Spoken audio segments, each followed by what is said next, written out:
샬롬. 오늘 시편 20편은 새로운 일을 시작하거나 어떤 일의 과정에서 지금 힘들고 어려운 문제 속에서 과연 이 결론이 승리할지 행복한 결말이 날지를 알 수 있는 단초요, 방법이요, 과정을 요약한 이 얘기가 되겠습니다. 그래서 믿는 사람들뿐만 아니라 믿지 않는 사람들에게도 큰 도움이 될 수 있습니다. 오늘 말씀, 승리하리라는 말씀에서는 시편 20편 1절에서 9절 말씀에 크게 세 가지가 있습니다. 중보의 기도의 힘과 믿음을 선포하는 것, 하나님을 신뢰하는 것입니다. 이 말을 좀 더 직선적으로 여러분에게 적용할 수 있으면 여러분이 어떤 선택을 할 때 함께 영적으로 육적으로 도와줄 친구나 또는 동료들이 있는지, 그리고 승리를 향한 나의 믿음의 비전이 있는지, 그리고 마지막으로 이 모든 것을 인도하는 하나님을 전적으로 신뢰하는지, 이 세 가지를 증거하기를 원합니다. 시편 20편은 1절로부터 9절인데 재밌게 표현되어 있습니다.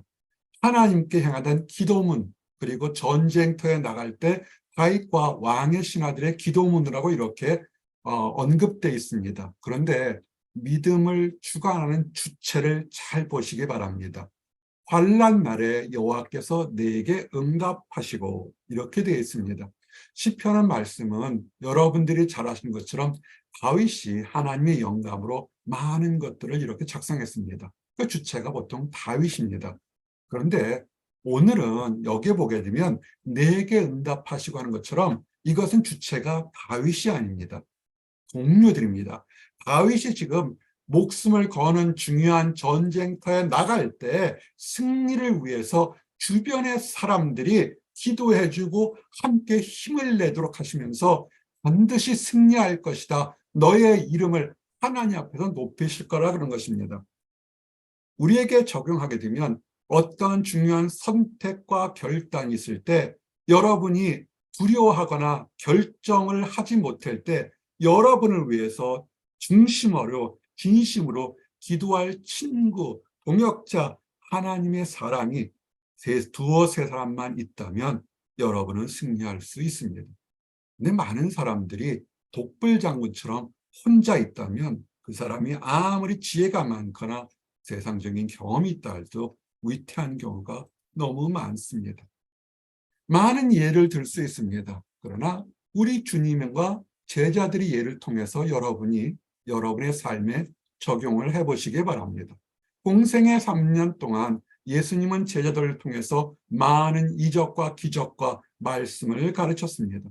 마지막 때가 됐을 때 예수님께서 정말 간절한 마음으로 십자가를 지기 전에 기도할 때 제자들에게 부탁을 합니다. 내가 저기 기도할 동안에 너희는 여기 함께 있으라.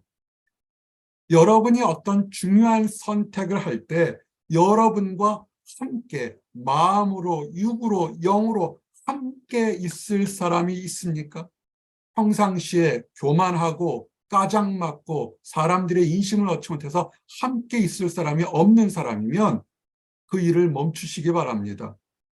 그런 사람이, 함께 있을 사람이 있을 때까지 기다리십시오. 또한 여러분이 누구에게 도움을 요청받았으면 하나님 안에서 함께 있는 사랑을 베풀어 주시길 바랍니다. 함께 있으라, 이거는 그저 지정학적으로, 육체적으로, 환경적으로 함께 있을 수 있는 사람들이 있습니다. 우리 대한민국 사람들 참 정이 많아서 어떤 힘들거나 좋을 때 함께 있을 수 있습니다. 중요한 것은 영적으로 깨어서 함께 있으셔야 되는 것입니다. 육체적으로, 환경적으로 어떤 문제가 있을 때 친구들과 상담을 하거나 또는 상사나 또는 카운셀러에게 상담을 해서 그 사람이 있을 수는 있습니다. 중요한 것은 그 사람이 하나님의 말씀을 깨달은 영적으로 깨어있는 사람인지 아닌지를 아셔야 되는데, 불행하게도 내가 부탁하는 사람이 그 사람이 깨어있는지 잠자는 사람인지 알지 못할 때가 있으면 참으로 안타까운 것입니다. 먼저 여러분이 깨어 있으셔야 되고 상대방도 영적으로 깨어 있도록 그렇게 얘기를 하셔야 됩니다. 그런 사람이 두어 세 사람만 있다면 여러분들은 행복한 사람입니다. 예수님은 영적으로 깨어 있으셔서 사랑하는 제자들, 그 중에서도 베드로와 세베대의 두 아들을 데리고 있어서 내가 죽게 되었다. 성경 어디에서도 예수님께서 속마음을 드러내며 내가 정말 힘들구나. 너희가 여기서 깨어 있으라. 무슨 얘기입니까? 지금 내가 참으로 힘들고 어려운 순간인데 이 결정을 당신들의 경험이나 습관이나 이해관계가 아닌 하나님의 뜻이 무엇인지 분별하도록 함께 있어줄 수 없겠냐고 질문하는 것입니다. 이런 사람이 여러분의 교회에서, 여러분의 가정에서, 여러분의 미래에서 있다면 여러분은 정말 행복한 사람이고 축복받는 사람인 것입니다. 그런데 예수님께서 3년 동안을 가르치고 훈련했는데도 다른 순간은 말똥말똥 뜨면서 주무시는 예수님을 깨우면서 주님요, 왜 주무십니까? 우리가 지금 파도에 휩쓸려서 바다에 가라앉아 죽게 됐습니다라고 주무시는 예수님을 깨웠던 제자들이 오히려 가장 중요한 순간에는 시험에 들어서 영적으로 잠자고 있는 것입니다. 질문들 합니다. 이렇게 안 믿는 사람과 교제하거나 안 믿는 사람과 사업해도 되겠습니까? 라는 질문들을 합니다. 영적으로 당신이 깨어있으면 괜찮겠지만 소경이 소경을 인도하는데 어디로 가겠습니까? 넘어질 수밖에 없죠. 나는 주변에 친구가 없어요. 나는 어떻게 할까요? 너무 불안해하지 마십시오. 예수님의 제자들도 그 마지막 순간에 깨어있지 못했습니다. 그래서 우리가 주기도문 강해를 할 때도 설교를 할 때도 시험에 들지 않도록 기도하라. 이것이 시험인지 유혹인지 하나님이 원하시는 것이 무엇인지 우리가 중보기도하고 우리가 하나님 말씀에서 우리의 필요한 것을 구하기 이전에 하나님의 뜻이 무엇인지를 깨닫기를 위해서 기도하라고 그랬는데 우리가 너무 바쁘고 우리가 너무 욕심이 있고 우리가 세상을 바라보니까 이것을 기도하지 않습니다. 그러면 힘들어지는 겁니다. 근데 우리 주님은 어떻게 했습니까? 깨어 계셨잖아요. 그래서 고백을 합니다. 내 뜻대로 마시고 아버지의 뜻대로 하시옵소서. 우리가 하고 싶은 것, 원하는 것, 가지고 싶은 것 참 많습니다. 근데 마음 한편에서는 이걸 내려놔야 된다는 도전도 유혹도 깨달음도 다양한 종류가 있을 때 우리 주님처럼 이렇게 내 뜻대로 마시고 내 원대로 마시고 아버지의 뜻대로 되기를 원하는 간절한 기도를 하시기를 원합니다. 그럴 때 예수님 주변에는 친구가 없어요.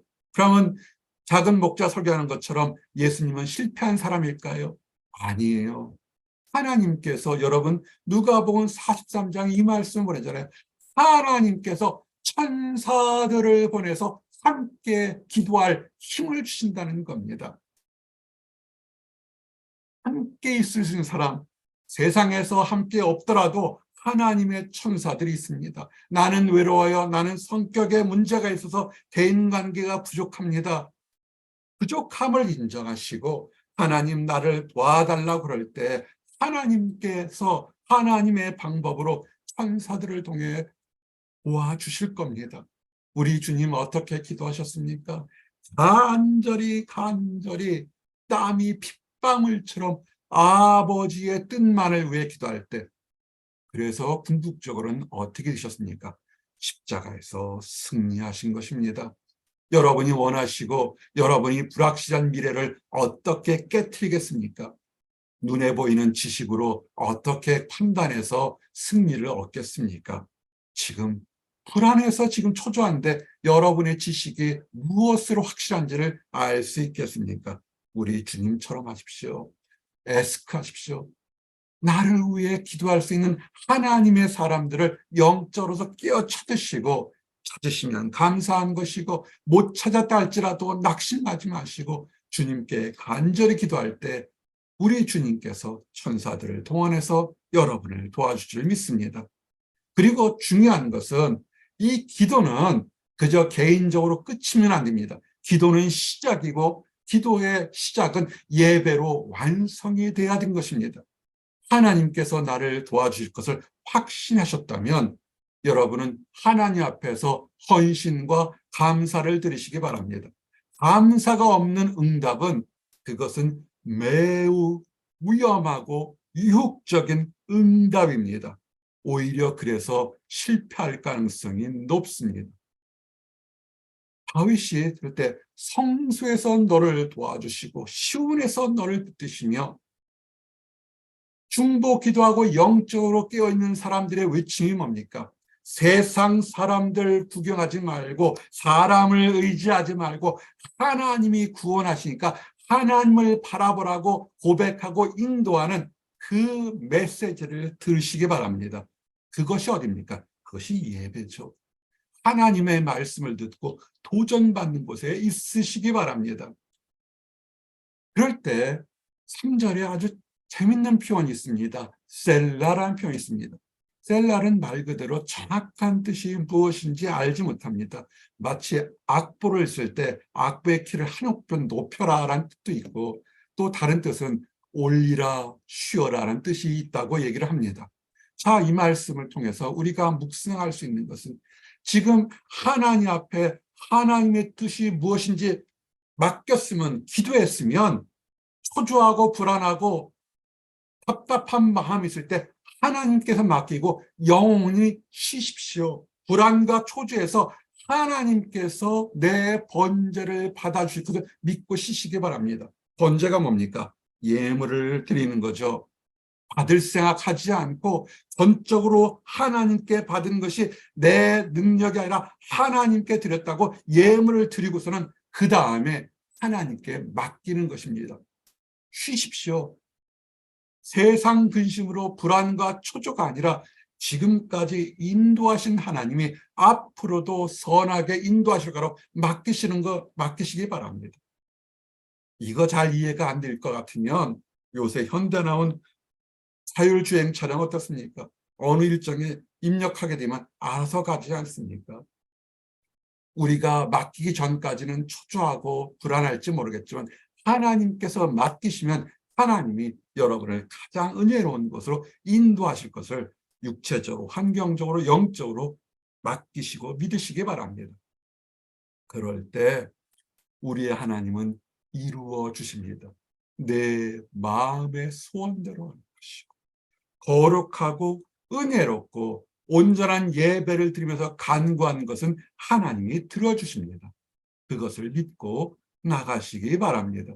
그러면 이제 하나님이 내 소원을 들어줄 걸 아시면 큰 비전으로 내 입을 열라 내가 채우리라. 기도는 크게 했습니다. 그러면 기도를 크게 했으면 그 축복을 받을 그릇도 커져야 되지 않겠습니까? 그릇은 축복은 산더미처럼 폭포수처럼 내려오는데 종지에 받으면 축복이 헛되게 흘러넘치지 않겠습니까? 그래서 이제 말씀이 시편 20편 5절부터는 주체가 바뀝니다. 그전까지는 중보자들이 연약하고 불안해하는 사람들을 위해서 사랑으로 하나님이 너를 도와주시니 믿고 나가라 그런 것입니다. 이제는 그 사람이 우리가 주체가 함께 투게더가 되었습니다.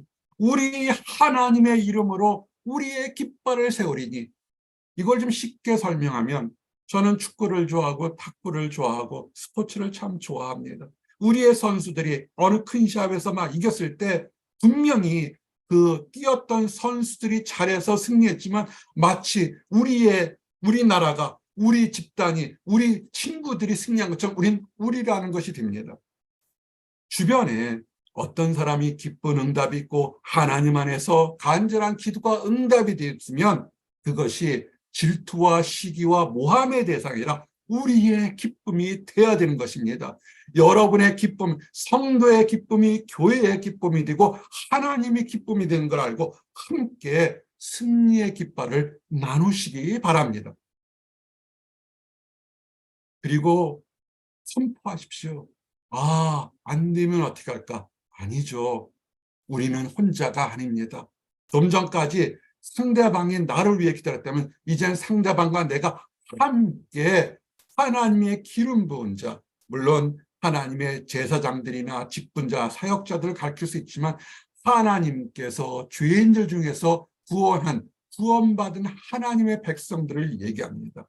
이 사람들에겐 승리를 주실 줄 아니까 함께 믿음으로 하나님이 계시니 어떠한 상황 속에서 승리할 것이라도 믿음을 선포하고 나가시기 바랍니다. 그럼 세 번째, 이제 우리가 할 것은 하나님을 신뢰함을 이젠 내게 적용해야죠. 관계가 어떻습니까? 다른 친구들이 중보사역자가 함께가 내 마음까지 와서 주체가 내가 와서 이제는 내가 변화되어서 다른 사람들의 내가 은혜를 받은 것처럼 나도 다른 사람에게 은혜를 증거해야 되는 것입니다. 어떤 사람은 병거, 어떤 사람은 말을 의잖아 우리는 여호와 하나님을 자랑하리라. 이거는 간증이 돼야 되죠. 하나님 안에서 그래 맞다. 함께 중보기도 하고 내가 아니라 우리 하나님의 공동체임을 확인했더니 내 스스로도 믿음의 선포가 되는 그런 성숙한 단계로 여러분들이 나가시기를 원합니다. 대표적인 예가 누굽니까? 다윗이 싸울 때 이스라엘 백성들이 골리앗 앞에서 아무도 나가 싸우겠다고 하지 못하고 고개 숙이고 숨어 있을 때 다윗이 선포합니다. 너는 칼과 창과 단창으로 나오지만 나는 만군의 여호와 이름으로 나가노라. 확신이 있어 그렇습니다. 우리 앞에 불확실함이 있습니까? 세상에는 많은 것들이 우리를 위협하고 조롱한다 할지라도 지금까지 선하게 인도하시고 지금까지 선하게 부르셨던 하나님의 이름으로 내가 나간다고 믿음을 들고 선포하시기 바랍니다. 그리고 중요한 것은 일생생활에 수없이 많은 전투들이 있습니다. 배틀이죠. 작은 싸움에서 우리는 질 수도 있고 이길 수도 있습니다. 근데 가장 중요한 것은 전쟁에서 궁극적인 전쟁에서 우리는 승리해야 되죠. 전투에서 이기고도 전쟁에서 지면 그거는 완전히 진 것입니다. 고백을 할 때도 큰 고백을 하십시오. 전쟁은 여호와께 속한 것인즉 성경은 전투는 여호와께 속한 것이라 하지 않았습니다. 작은 전투들의 싸움에는 그 모든 것을 총칭하는 전쟁은 하나님께 속한 것이니까 우리가 하나님의 이름을 들고 나가면 우리는 승리할 것이다. 지금을 보지 마시고 지금까지 인도하시고 앞으로도 선하게 인도하실 우리 주님의 사랑과 섭리를 믿으시기 바랍니다. 그리고 승리를 확실하십시오. 싸움에 우리는 비틀거릴 수 있고 넘어질 수 있지만 그러나 악한 것들은 넘어져서 일어나지 못하지만 우리는 일어납니다. 우리가 힘이 센 것이 아니라 우리의 사랑하는 주님이 우리를 일으켜 세우시기 때문에 우리는 일어날 수 있는 것입니다. 우리 힘이 아닌 우리 주님께서 잡아주심을 선포하시기 바랍니다. 그래서 이제는 크게 여호와여 왕을 구원하소 우리가 부를 때 우리에게 응답하소서 여호와 하나님이여 우리 성도를 보호하소서 우리 교회를 보호하소서 우리 나라를 보호하소서 우리가 간구할 때에 하나님이 반드시 가장 선하게 응답하실 것을 믿습니다. 아멘. 이런 고백이 터져나오는 나와 여러분들이 되기를 원합니다. 말씀을 정리합니다. 우리가 승리할 때 믿음의 친구들, 믿음의 후원자들, 믿음의 동역자가 없다면 잠시 멈추십시오. 먼저 하나님의 일을 할 수 있는 중보 기도자가, 동역자가 있는지를 먼저 둘러보시기 바랍니다. 동역자가 세상에 없을 수 있습니다. 그럴 때는 전적으로 하나님을 믿고서 하나님의 천사들이 오셔서 도와줄 때까지 땀이 피로 변할 정도로 간절히 기도하는 그런 인내심을 보시기를 원합니다. 하나님의 인내심과 하나님의 섭리를 체험하셨습니까? 그럼 큰 비전을 가지고 그 비전에 합당하도록 여러분도 변화되기를 원합니다. 이 마지막 순간까지 우리는 실패하고 넘어집니다. 작은 전투에서 질 수 있습니다. 그걸로 낙심하지 마십시오. 전투는 질지언정 전쟁은 반드시 이겨야 되는 것입니다. 영적 전쟁에서 승리해서 마지막 순간에 우리 주님이 팔을 벌려 환영하는 천국에 다 들어가는 나와 여러분들이 되시기를 원합니다. 기도하시겠습니다. 하나님 감사합니다. 우리의 많은 삶에 도전과 선택의 순간들이 있습니다. 아버지, 선택과 결단의 순간에서 내 능력과 경험만을 의지하지 않고 하나님의 보낸 일꾼들, 동역자들 통해서 함께 우리가 되어서 하나님의 나라를 확장하며 하나님의 도우심을 확인하는 우리 모든 성도들이 되도록 허락하여 주시옵소서. 좋은 날에 찬양하게 하시고 힘든 날에 기도하게 하셔서 아버지, 어떠한 날에도 작은 실패나 넘어짐에 슬퍼하지 않고 낙심하지 않고 궁극적인 영적 전쟁에서 승리하는 하나님의 귀한 일꾼들, 사역자가 되도록 허락하여 주시옵소서. 이렇게 오랫동안 기다리시는 것은 하나님을 알지 못하는 사람들, 안다고 하면서도 그릇된 신념으로 세상으로 달려가는 안타까운 사람들을 한 사람이라도, 한 영혼이라도 구원하시고 축복으로 인도하실 것을 믿습니다. 먼저 하나님을 발견한 우리가 사랑의 손을 내밀어 그들도 하나님의 축복의 나라로 다 들어가도록 인도하여 주시옵소서. 늘 감사드립니다. 예수 그리스도 이름 받들어 기도드렸습니다. 아멘.